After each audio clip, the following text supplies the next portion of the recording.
Alors bonjour à tous, donc là un nouveau projet. Alors c'est pas cette pochette là que je vais refaire, par contre ça va être à peu près la même taille, parce que c'est une taille qui est pratique, on peut mettre pas mal de choses dedans. Moi ça me sert pour un petit peu de tout, des papiers, de portefeuille, carnet de chèques, j'ai une poche à l'arrière, là je m'en sers peu. Deux poches devant, c'est pareil, je me sers un petit peu, d'ailleurs je sais pas ce que j'ai dedans là.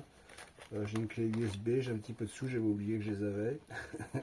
Mais bon, ça me sert pas trop, donc je vais en faire une plus simple. Hein. Parce que là, trop de poches, c'est pas forcément... bon, là aussi, j'ai des papiers, Intersport, hein, enfin bref. Donc, avoir beaucoup de poches, c'est pratique, sauf que ça prend du volume de toute façon. Et c'est pas forcément utile pour une petite pochette comme ça. Mais quoi qu'il en soit, celle-ci est pratique parce que je peux la porter en banane. Là j'ai pas fait une lanière en cuir parce que j'ai pas le temps, de le faire. Et puis c'est des prototypes, hein. Pour l'instant je cherche des modèles donc pour après les reproduire éventuellement. Là c'est un prototype que j'utilise tous les jours, qui me plaît bien.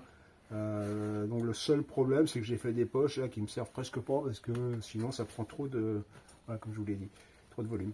Donc la prochaine étape ça va être avec une poche simplifiée comme ça, avec ce cuir là, la chèvre. C'est une peau de chèvre, hein. Je vais me servir de la peau entièrement, hein. Je vais d'abord mesurer, voir si j'ai suffisamment. Avant de mesurer, je vais, prochaine étape, enfin la première étape, hein, aiguiser les outils. Donc ça, le cutter, j'ai pas besoin d'aiguiser. Avec ma pierre, là, je vais aller laver parce que j'ai été resté un petit moment dans l'eau. Il y a un peu de moisi sur le bois, donc je vais aller laver ça.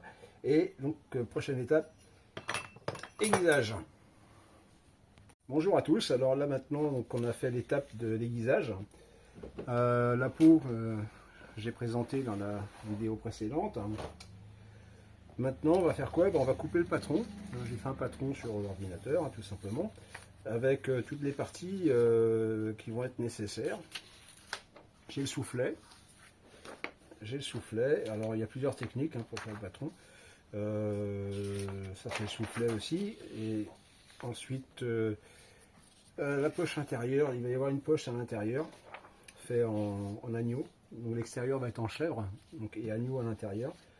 Et puis, donc ça c'est pareil, hein, doublure, agneau, pour la pochette, la poche principale.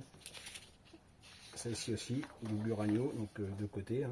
Ah non, c'est l'inverse, pardon. Doublure c'est ça, et là c'est la poche principale.